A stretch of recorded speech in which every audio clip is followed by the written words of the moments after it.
The coffee urn was the first thing anyone offered me that morning. Not a rifle, not a lane, a coffee urn. I had driven in before dawn, 2 hours of empty highway, then a gravel spur that climbed into a fold of high desert an hour past the last town. The range sat up there by itself.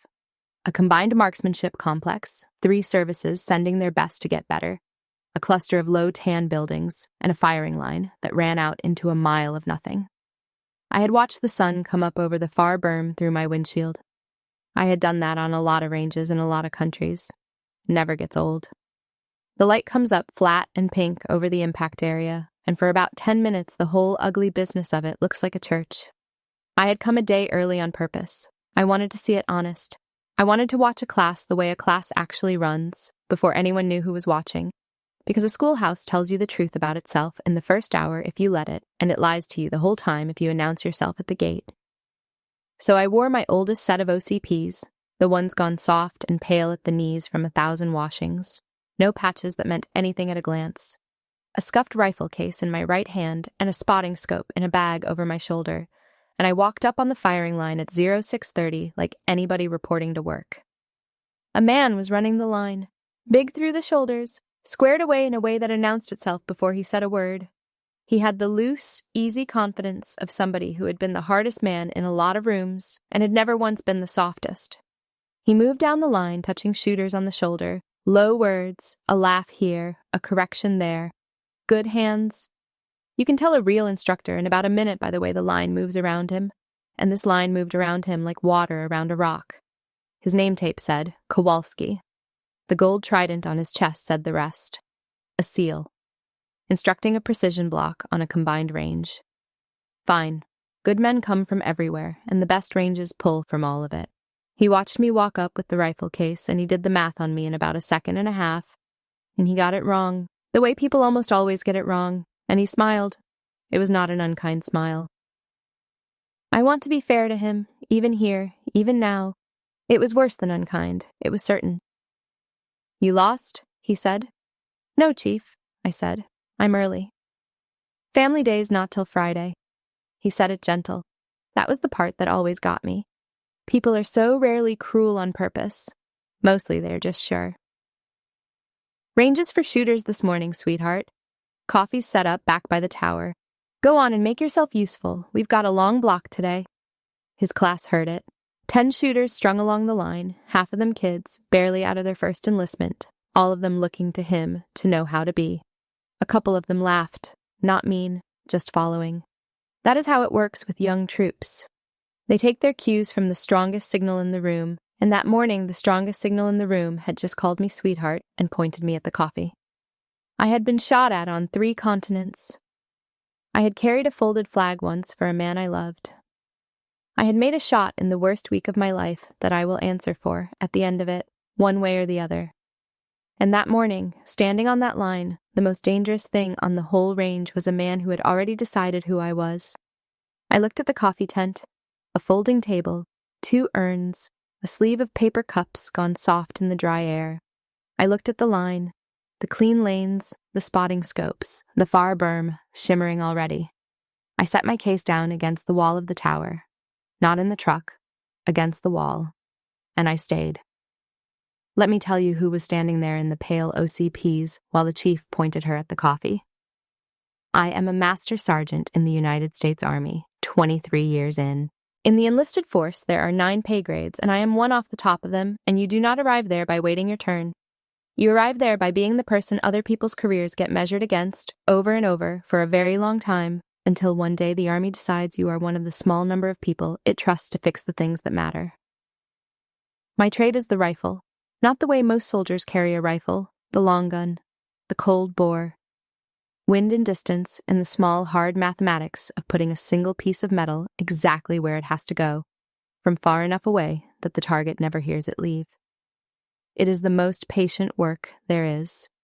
It is 9 hours of stillness for 4 seconds of consequence, and the 4 seconds are only ever as good as the 9 hours, and almost nobody has the temperament for the 9 hours. I did. I had it before I knew what it was for. I was a distinguished honor graduate of the Army Sniper course in 2007. I set the course long-range record that spring, and it stood a good while. I held some other things too, downrange, that do not go on a wall and that I do not lay out for strangers. I have been a team leader and a team sergeant, and for the last several years, the person the Army sends to a schoolhouse that has drifted, to walk in quiet and figure out what is broken and set it right without breaking the people who work there. That was why I was on that range.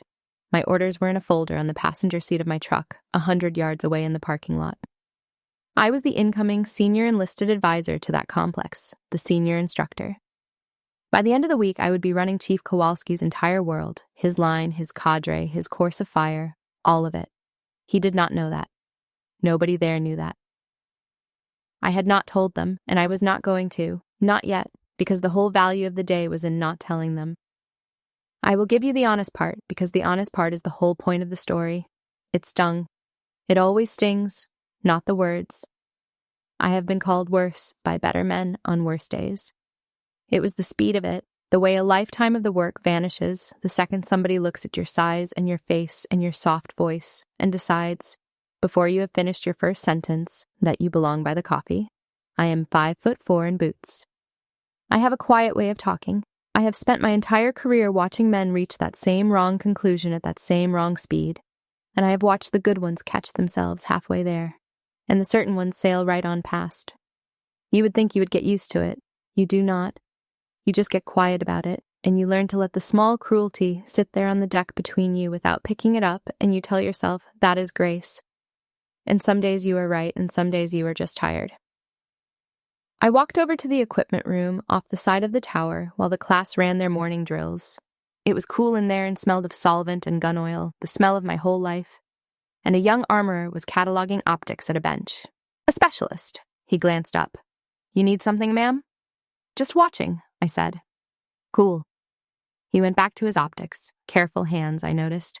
He treated the glass like it was worth what it was worth, which most of them do not. Then being friendly, filling the quiet the way young soldiers do. You waiting on somebody? Husband on the line? Something like that, I said. He nodded and let it go, satisfied he had placed me, and went back to work. I stood at the window and watched the class shoot. And I will tell you what I saw, because it matters to everything that came after. They were good. That was the thing. If Kowalski had been a fool, if the line had been sloppy and the fundamentals bad, I would have felt nothing at all except the ordinary sadness of a range run poorly. He was not a fool. His shooters were making clean hits out to 600 yards, tight groups, good positions, and he ran them hard and fair, and he did not cut corners on safety, and he corrected without humiliating, which is harder than it sounds and rarer than it should be. He was good and certain, and he had looked at me and seen furniture. I have a reputation in the small world where people know my name. 2 reputations, really, and they do not entirely agree with each other. The first is the one the good ones and the difficult ones both get. The reputation of a person you want in the lane when it goes wrong and do not much want at your table when it is going right. I am not warm. I have never been good at the small talk, the easy laugh, the standing around after. I ran toward the hard thing for a living. I was never much for the barbecue. The second reputation is quieter and older and lives mostly in schoolhouses and in a few manuals, and it is the one Alden would find on the wall an hour later, and it is the one Kowalski had no way of knowing existed because he had already closed the book on me at the gate. I mention it because I want you to understand that I did not walk up that line spoiling for a fight or hungry to be recognized. The opposite. I had spent 13 years working very hard to be exactly the unremarkable person Kowalski took me for. And the strange thing, the thing I did not have words for that morning, was how much it stung to have succeeded. Those 2 things live together in more people than you would like to believe: the competence and the blind spot.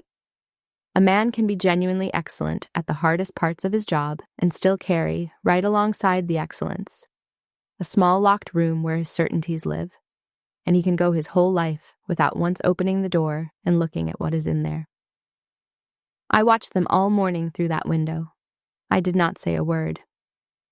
The far plate was the tell. Every combined range has one target that the whole class quietly gives up on.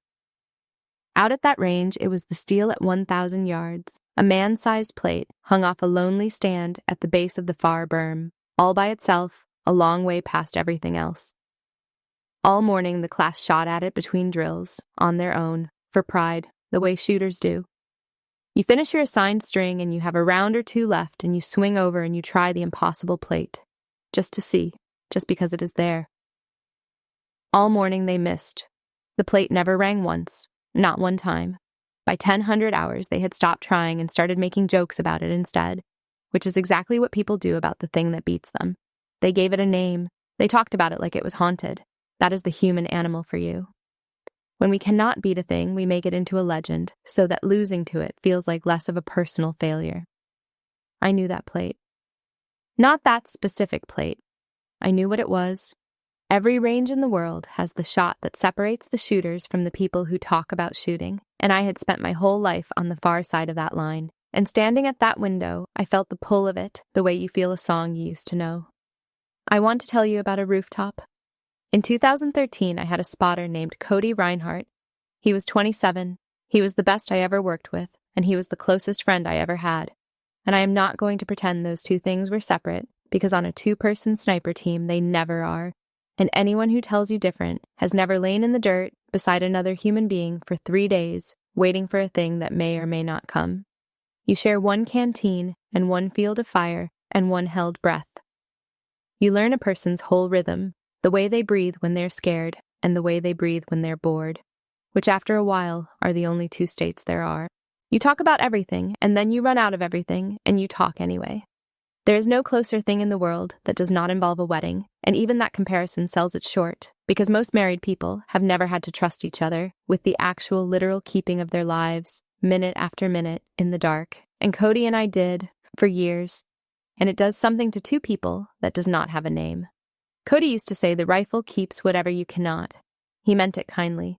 He meant that the work would hold the parts of you that were too heavy to carry, the fear and the waiting and the grief and the arithmetic of what we did, and let you set them down inside the discipline and function anyway. He was right about that. He was right about most things. He had a way of saying the true thing sideways, so it went in before you could put your guard up.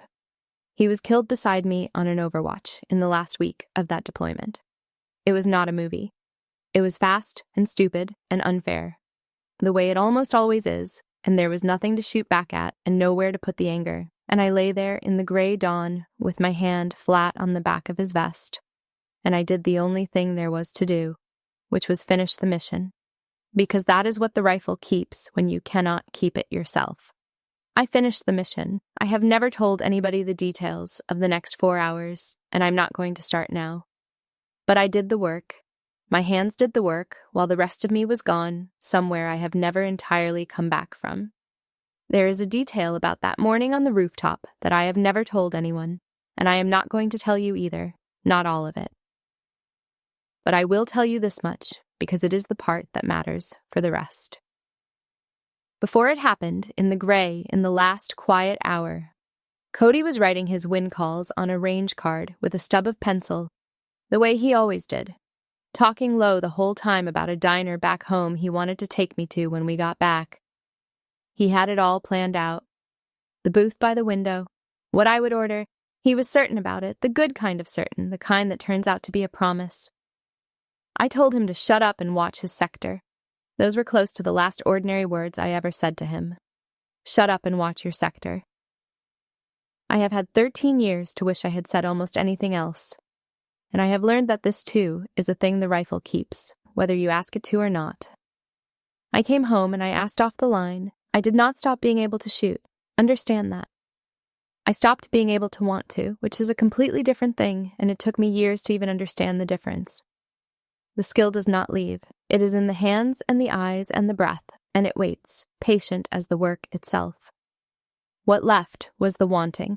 I could not lie down behind a rifle without lying down beside a ghost, and so for a long time I simply did not lie down. I taught fundamentals. I ran ranges for other people.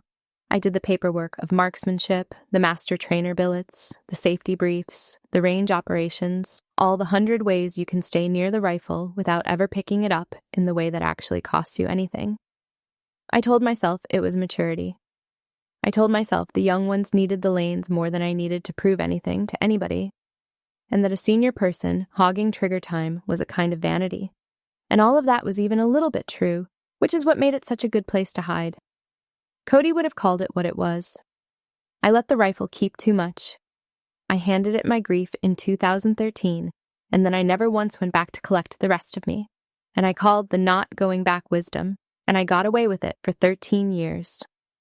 Standing in that equipment room, watching a seal point me toward the coffee, I felt the old thing move. Not anger, something quieter and worse. The feeling of a door you have kept shut so long you have half forgotten it opens, easing off its latch. I almost left. I want to be honest about that, too. I had my orders in my truck.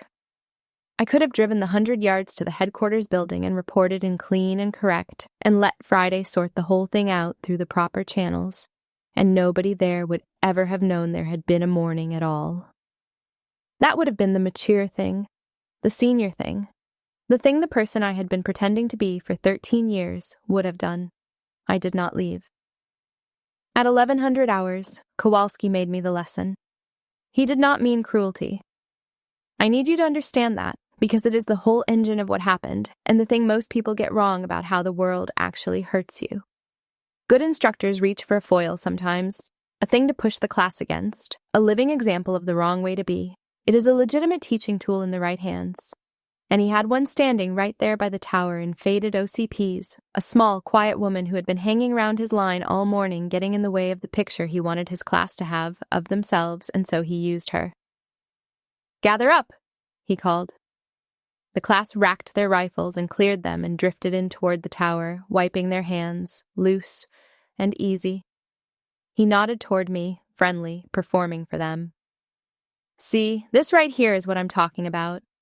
You get comfortable, you get soft. You start thinking the range is a place you hang out." He grinned at his people, and they grinned back because he was theirs and they were his. Some folks think it's a place to come get coffee and watch. The laugh went around again, bigger this time, warmer. A class laughing with the man they trusted, at the outsider, the way a family laughs. It was not hateful. It was worse than hateful. It was comfortable. There was one who did not laugh. A young shooter near the end of the line, his name tape said, Alden, 24, maybe less. He had the sharp, watching stillness that the good young ones have, the ones who are going to be worth something, the sense that the room in front of them might contain more than they have been told, and had better be watched carefully in case it does. He was looking at me, and then he was looking at my hands, and I watched something behind his eyes start to move, some small gear that had not yet caught. He said, low, to the shooter beside him, "Chief, come on." Kowalski heard it. He was the kind of man who heard everything on his line, which was one of the things that made him good. "You got something, Alden?" "No, Chief." A beat, then because he could not quite make himself swallow it. "Just, we don't know who she is." "I know exactly who she is," Kowalski said, easy. And that was the sentence, right there, the one I have thought about many times since. I know exactly who she is. He believed it completely. That is what certainty sounds like from the inside. It never once feels like a guess. "She's somebody who wandered onto a working line and won't take a hint, so let's teach the lesson." He turned to me. Full performance now, the whole class as his audience. And here's the thing I keep coming back to. He was not being a villain. A villain would have been easy. A villain you can hate cleanly and forget. He was being sure, out loud, in front of people who trusted him, which is a more common and more dangerous thing than villainy and does far more damage in the world. "Ma'am, no disrespect," he said, and he even half meant it. "But this is a working line. You want to stand on it, you shoot on it. That's the rule out here." He turned and gestured out at the far berm, at the 1,000-yard plate that had beaten his entire class all morning long. "Tell you what, you ring that plate, and I will pour your coffee myself, every morning, for a week. Deal?" The class loved it. Of course they did. He had handed them a joke with a bow on it and invited them all to the punchline. I looked at the plate, small and gray and patient at the base of the far berm. 1,000 yards of high desert air between it and the line, alive with mirage now that the day had heated, the whole distance boiling and shifting, and a crosswind coming down off the ridge from the left, gusting, the hardest wind of the day. It was, I want you to understand, a genuinely difficult shot. Not a trick, not a gimme somebody was pretending was hard. A real one, the kind that humbles good shooters, and had. "You'll never hit that lady," Kowalski said, and he laughed, and he said it to the class more than to me, playing the room.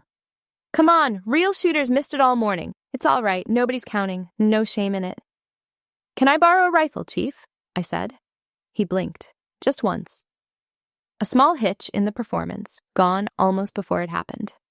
Then he recovered and folded it right into the bit. "You want to shoot it?" "Yeah, absolutely. Somebody get the lady a rifle." Alden had one in his hands and was moving toward me before anyone else on that line had finished processing the sentence. They gave me a bolt gun, a good one, and I mean a very good one, chambered heavy, real glass on top. A rifle built by somebody who understood exactly the distance in front of me and had spent real money making a tool for it. Somebody had loved this rifle. You can always tell. The way the bolt ran, the wear on it in the places where wear means use and not neglect. A cared-for rifle has a feel, and this one had it. "You want a spotter?" Kowalski offered, still grinning, still sure he was setting up a joke and enjoying the setup. "Alden, go on down and call her Wind." "I don't need a spotter," I said. That landed a little differently than the rest. The grin held on his face, but something underneath it shifted. Some first faint draft of doubt sliding under the door of that locked room. A first-timer wants a spotter. A first-timer wants all the help there is. Only two kinds of people turn down a spotter on a hard shot. The ones too foolish to know they need one, and the ones who stopped needing one a long time ago. I did not look at the class. I did not look at Kowalski. I looked at the ground. There is a whole world down there that people who talk about shooting never learn to read. The grass at the 50-yard line told me one thing. The way it bent and let go. The mirage boiling off the desert floor, out past the 600, told me another. The way it laid over flat and ran hard to the right, which meant the wind between me and the target was pushing left to right and building as it crossed the low ground in the middle distance. I read the range flags without seeming to look at them. I read the dust off a truck moving on a road a full mile away past the impact area. I put it all together the way you put together a language you have spoken so long that you have stopped hearing its grammar and simply understand. Cody's voice, from a rooftop 13 years gone and half a world away. "Let the wind do the talking, Dana. You just have to shut up and listen." "She's gonna throw it a mile high," Kowalski told the class, narrating, filling the quiet. And I understood even then that he was filling the quiet because the quiet had started to bother him without his knowing why. "Watch! Classic first-timer flinch coming. It's natural, it's a reflex, no shame in it. Learn from it." I got down behind the rifle. The position came back to me like it had never left because it never had. Bone support, not muscle. The rifle riding the natural line of my body so that when I relaxed, the reticle sat where it wanted to sit and did not fight me. I loaded 5 rounds. I felt each one's seat. I put the safety where my thumb knew it lived. There's a moment I have chased my whole life and caught maybe a few hundred times in 23 years, which is not very many when you count it up. Everything gets small, and then it gets simple. The line noise fell away. Kowalski fell away. The class, the coffee, the whole long 13 years of not doing this, all of it fell away, and the plate stopped being a joke and a berm and a bet and a lesson and became only a distance and a wind and a held breath. A problem with a clean answer, the kind of clean answer the world so rarely offers you anywhere else. About anything that matters. The class went quiet behind me. Nobody told them to. That is the part I remember most clearly. They went quiet on their own, all at once, the way a room does when something in it changes weight and the animal part of everyone present feels it before the thinking part can explain it. Let them talk, I thought. The wind doesn't. I settled the reticle. I held off for the crosswind, a hard hold into the left edge of the plate, and then past it. More hold than a first-timer would ever dare, and exactly, precisely what the desert was asking for. I let my breath out, slow, all the way, and I found the pause at the bottom of it, the still water between one breath and the next, the place where the whole world holds steady and quiet for you for about a second and a half, if you have earned it across 10,000 rounds and a lifetime of learning to be still. I was not shooting to prove him wrong. I want that understood before I tell you the rest, because it is the difference between the person I used to be and the person I was, finally, on that line, beginning to be again. If I had been shooting to prove him wrong, it would have been about him, and it would have been small, and I would have flinched, because a shot taken in spite is a shot taken tight, and tight shots miss. Somewhere down in that small, simple place behind the rifle, I was not thinking about Kowalski at all. I was keeping faith with a man on a rooftop who told me the rifle keeps whatever you cannot. I had let it keep too much of me for too long. I had spent 13 years standing near the work and calling it wisdom, and I had driven up into the high desert that morning without admitting to myself that some part of me had come to collect what I was owed. The decision, when it came, was not loud. The real ones never are. It was not a gritted teeth movie moment. It was quieter than that, and it went deeper. It was a woman deciding, after a very long time, that she was allowed to want the thing again, that she could lie back down beside it, that taking the shot did not mean leaving him on the rooftop a second time, which was the lie I had believed without ever once saying it out loud. I found the natural respiratory pause. My finger took up the slack in the trigger, that first stage, smooth, no jerk, until the wall of it met the pad of my finger and there was nothing left between the rifle and the world but a few ounces of pressure and a lifetime of practice. I broke the shot. Not pulled, not yanked. Broke. It surprised me, the way a good one always should, the way Cody drilled into me on 100 cold mornings. If you know exactly when it is going to go, you are doing it wrong. Let it surprise you. A clean break is a break you did not quite see coming, and this one was clean. The rifle rolled back into my shoulder, straight and true and settled, and I ran the bolt without lifting my head, and I found the pause again. Steel rings different at 1,000 yards. The bullet gets there long before the sound of the strike can come back, so you see it first, always. A flat, hard clang of the plate jumping on its chain, the whole target leaping, and then a full breath. Later, the ring itself reaches you across all that open ground, thin and clear and unmistakable. A bell struck by a hand nobody can see. The plate jumped. Nobody moved. Nobody made a sound. Somewhere down the line, a shooter let out half a word that was not quite a word, just air with the shape of astonishment in it. I did not celebrate. I did not lift my head. I ran the bolt, found the still water, broke a second shot. The plate jumped again. Same place. I shot a third. I shot a fourth. I shot a fifth. Deliberate. Unhurried. The same held wind, the same edge hold, the same slow breath, and the same clean, surprising break. 5 times. 5 flat, hard clangs of steel, and then 5 thin, clear rings coming back across the desert, one after another, like a bell being counted out for the dead. Then I came off the gun. I cleared it, the bolt back, the chamber empty, the safety on.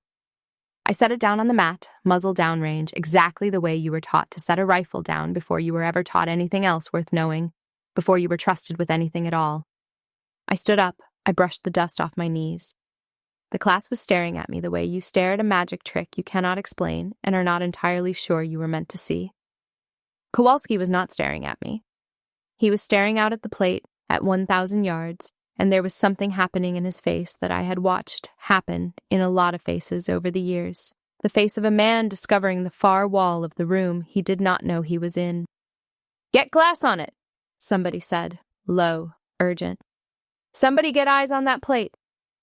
They swung a spotting scope around onto the far steel, and the young shooter who got behind it went very, very still. Alden got to the scope first. He looked for a long time, longer than you need to count 5 hits. When he finally came off it, his face had changed, the way a young person's face changes when they understand they have just watched something they will be telling other people about for the rest of their life. "5 hits," he said. His voice cracked on it. He was 24. He did not try to hide the crack. 5 hits. It's 1 hole. Chief, it's 1 ragged hole. That is the thing that is not supposed to happen at 1,000 yards, not with a borrowed rifle, not with a barrel gone stone cold from sitting. 5 rounds through a single torn opening in the steel, one on top of the next, at that distance, in that wind. It is not marksmanship anymore at that point. Marksmanship gets you hits. This was something else. This was signature. It was a fingerprint. It was a specific set of hands built over a quarter century and 100,000 rounds, and a life spent learning to be still, doing the one thing those hands had been built to do. Alden turned and looked at me. And then he did a thing I did not expect. A thing that told me everything about the shooter he was going to become. He did not look at me for long. He looked past me, at the tower wall, at the range record board. Every schoolhouse has one. The old painted board that nobody reads anymore, up high where the paint has gone chalky in the sun. The list of the names that set the marks, the fastest, the farthest, the best, going back years.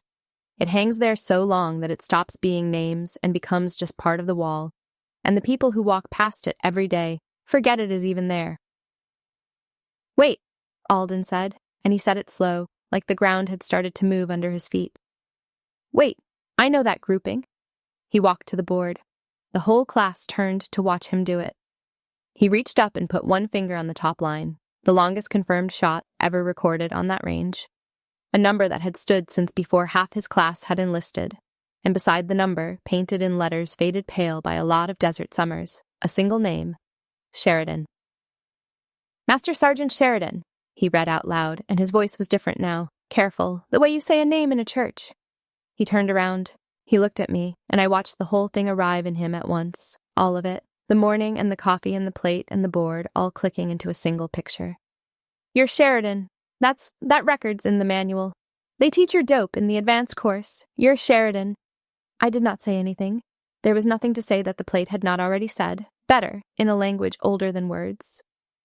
Behind the class, out on the gravel, a truck door shut. A big man in his 50s was crossing from the headquarters building, moving fast for his size, and he had a sergeant major's insignia on his chest and a look on his face that I had seen exactly one time before.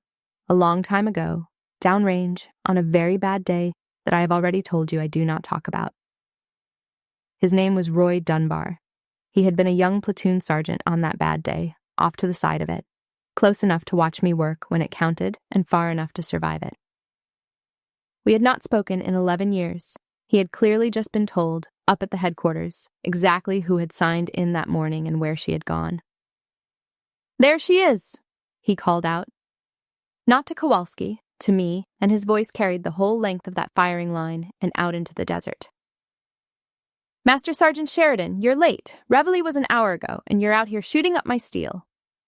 And then he did a thing that stopped the last of the air in the room. He stopped about 10 feet from me. He came to attention, and he saluted me. A sergeant major, an E9, saluting a master sergeant, an E8. It is not required. Enlisted do not salute each other. It is, by every custom of the service, simply not done.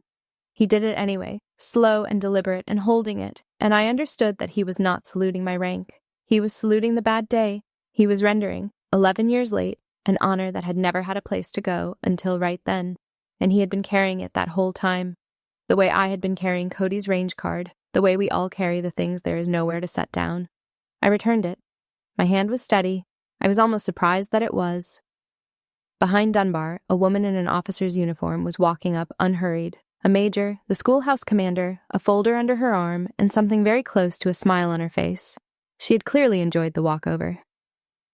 "Chief Kowalski," she said, mild as milk, not raising her voice at all. "I see you've met your incoming senior instructor. Master Sergeant Sheridan reports in officially on Friday. Looks like she decided to get a head start on evaluating the cadre." She let that sit for exactly 1 second. "How are we doing so far?" The whole class turned, all 10 of them at once, and looked at the man who had sent me for coffee. And down at the base of the far berm, one at a time, without a word from anybody, 3 of the youngest shooters walked out across the impact area to the plate, and they crouched, and then they knelt down in the dirt in front of it, and they ran their fingers over the single ragged hole in the steel, the way you kneel down in front of a thing you are trying very hard to believe is real. Kowalski went still. All the certainty went out of him at once, the way the air goes out of a room when a door opens onto a bigger one. He found me 20 minutes later at the cleaning table behind the tower, running a bore snake through the borrowed rifle. "You leave a rifle better than you found it." That is not a rule anybody writes down anywhere. It is just a thing that is true about who you are, or it is a thing that is not true about you. And there's no third option and no hiding which one you are, not from anybody who knows what to look for. He stood there a while before he said anything. To his credit, and he had some, he did not perform an apology. He is not a small man in any of the ways that count, and it is small men who perform their apologies, who make the sorry about themselves, who need you to watch them suffer so they can feel absolved. He just stood there and let it cost him, quietly, and waited until he had the words. "Master Sergeant," he said finally, "I owe you one." "You owe me a rifle cleaned," I said, not looking up. "I already did it, so we're square." "That's not what I mean." "I know what you mean." I finished the pass and I set the rifle down and I looked at him. He was braced for it. I could see it in the set of his shoulders. He was waiting for the payback, the dressing down, the moment I got to be to him in front of his class exactly what he had been to me, and he had decided to take it standing up and eyes front, which is the most any of them ever manage and more than most. I did not give it to him. "You run a clean line, Chief," I said.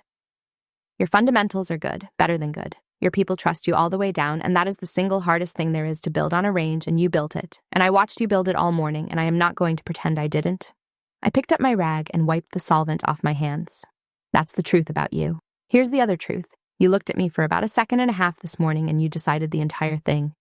My size, my voice, my face, the clothes I had on. You decided all of it, and you were so sure that you turned it into a lesson for your class, and you never once opened the door to check." He took it. He did not flinch, and he did not argue. "You're going to do that to the wrong person one day," I said. "Not me. It cost you nothing with me but a bad morning and a story. But one day, it is going to be somebody it costs you something real with. Somebody whose whole life you write off in a second and a half without ever finding out you were wrong, and you will never even know you did it. That's the part that should scare you, not getting caught, not getting caught." "Yes, Master Sergeant," he said. And he meant it. I have heard enough men say yes and mean no. He meant it.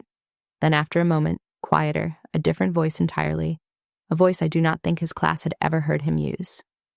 "How'd you make that shot cold? No warmers, no sighters, no spotter, barrel stone cold.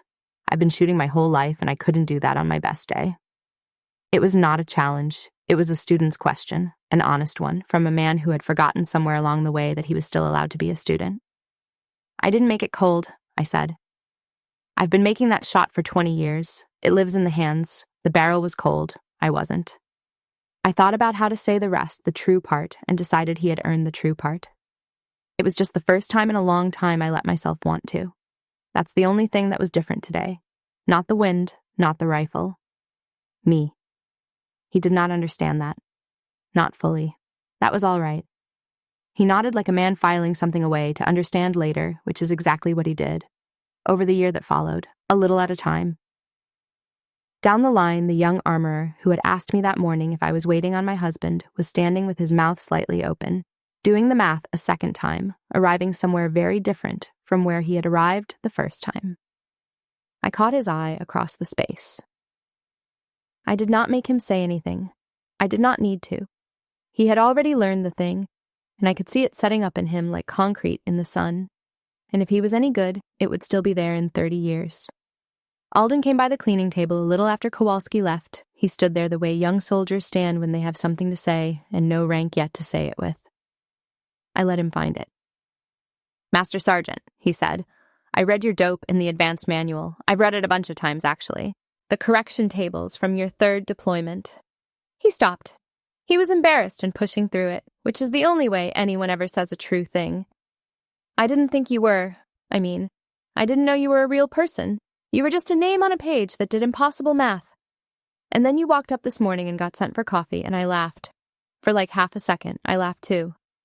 "I know," I said. "I saw. I'm sorry."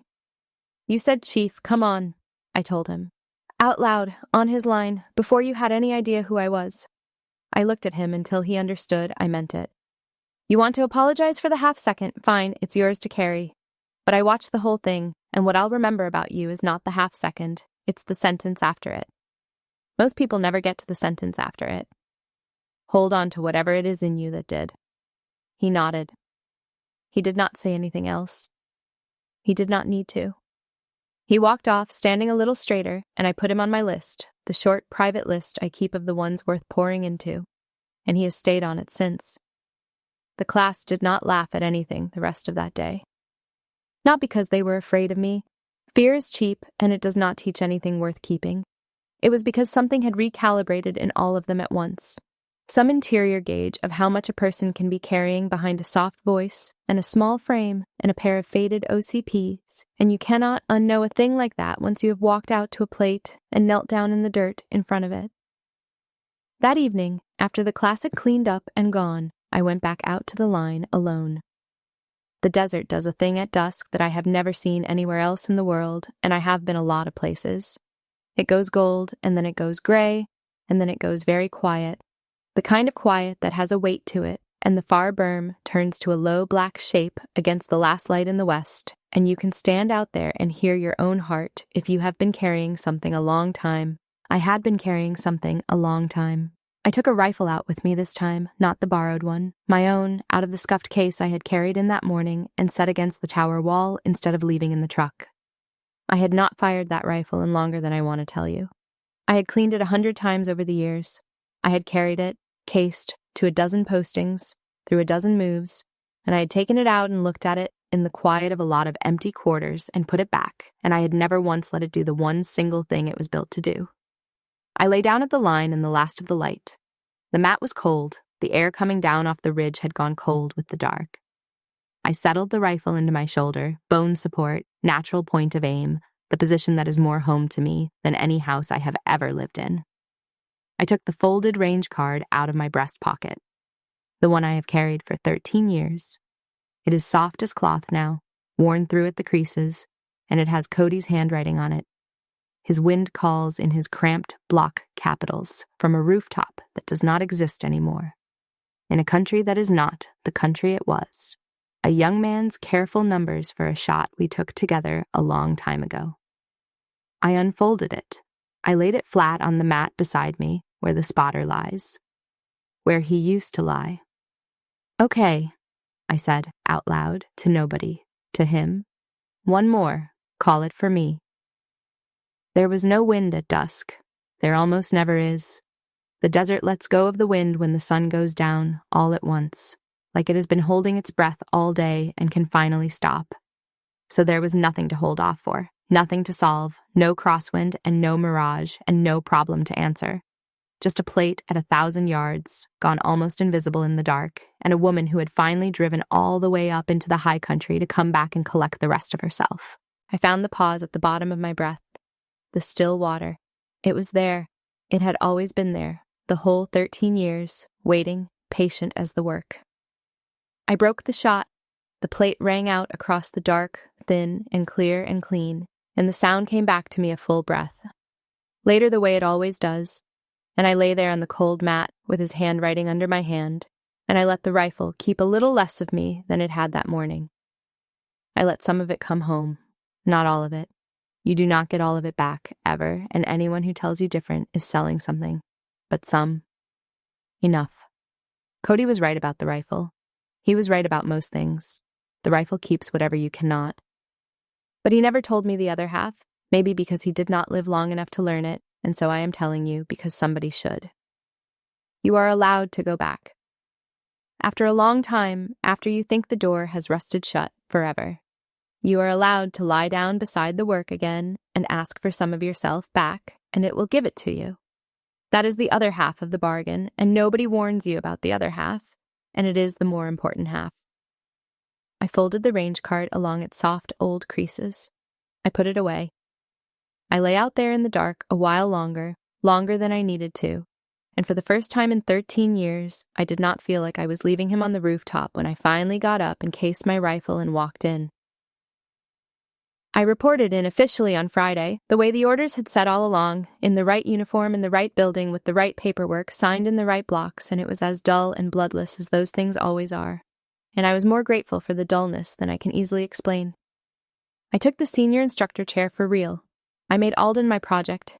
He had the eye, the stillness, the sharp, uncomfortable honesty that had made him say, "Chief, come on out loud," when every easy instinct in his body was screaming at him to just laugh along with the rest of the line.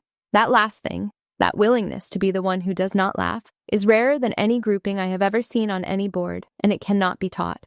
It can only be found and then protected, and I have made it a large part of my remaining career to find it and protect it wherever it shows up. I put him on the long gun. I taught him the wind the way Cody taught me, not as numbers on a card, but as a language the whole landscape is speaking all the time to anyone patient enough to shut up and listen, and I watched him begin, slowly, to actually hear it. Kowalski surprised me. The good ones do, which is the whole reason to keep giving people the chance to. He did not sulk, and he did not grovel, and both of those would have been so much easier for him and would have cost him nothing real. Instead, he showed up. Every day. He volunteered to pull targets down in the butts, the hot, filthy, unglamorous job in the pits below the berm, the job the senior man on any range never takes and never has to, and he took it, day after day, week after week, without being asked and without making a show of it. And when the young shooters asked him why the SEAL was down in the pits pulling targets like a private, he told them the truth, which was that he had learned something on that line the first morning that he did not want to let himself forget, and that pulling targets was the way he had chosen to keep remembering it. I heard him say it once, not knowing I was close. He did not dress it up. He just said it plain to a kid who asked, and then he went back to work. We became, over that year, something I would not have predicted from the morning he pointed me at the coffee. Not friends, exactly. Something harder to name and maybe worth more. Two difficult people who had recognized something real and stubborn in each other across a bad first meeting and had decided, both of us, separately and then together, not to waste it. That is worth more than most of the things people call friendship, and in my experience, it lasts a great deal longer. The class graduated 10 shooters that first cycle. 9 of them qualified on the far plate before they left. That had never happened in the history of the range, not once. And I would like to tell you it was my teaching, but it was not. Or not only. It was that they had all stood on that line the first morning and watched a small, quiet woman in faded OCPs ring a plate that was supposed to be haunted 5 times, cold, and something in each of them had quietly rearranged what they believed was possible. That is the thing nobody tells you about a hard shot made in front of witnesses. It does not just settle a bet. It moves the ceiling. It shows a room full of people that the ceiling was never where they thought it was. And then they cannot unsee it, and they start reaching higher without quite knowing why. Alden was the one who did not qualify on the plate that cycle. He missed by inches, twice on the last day, and he was hard on himself about it in the parking lot afterward, the way the good ones always are. I told him the truth, which is that I did not care in the slightest whether he rang the plate that cycle, because he was going to ring it 1,000 times over a career. And this was not the cycle it mattered. What mattered was the sentence after the half-second. What mattered was the eye and the honesty and the stillness, and those he already had, and those cannot be taught, and the plate can. He looked at me like he wanted to believe me and did not quite dare. That is all right. Belief comes later, with the reps. It always does. On my last day before that first class graduated, I went out to the tower wall alone with a small can of paint and a brush. I stood in front of the old record board a while. I did not touch my own name or my own number on the top line. I have long since made my peace with what is and is not written on walls, with the marks that get recorded and the far more important ones that never do, and I did not need to see my name up there any more than I already had for 20 years. Under the long line in the empty space below the last entry, I painted a second name, not mine. Reinhardt, best spotter I ever worked with, best friend I ever had. He never once set a range record in his life. He set me. He built the hands that made every mark on that board, and he did it from beside me in the dirt, calling the wind, saying the true thing sideways, so it went in before I could put my guard up, and there is no line on any board anywhere for what a man like that does. So I made one. It is not regulation. Nobody has ever ordered me to paint over it, and I do not think, out at that range, anybody ever will. I want to say one thing to you, whoever you are, wherever you happen to be standing when this reaches you, before I go. Somebody's going to look at you for a second and a half and decide the whole thing. Your size, your voice, your face, the clothes you happened to put on that morning.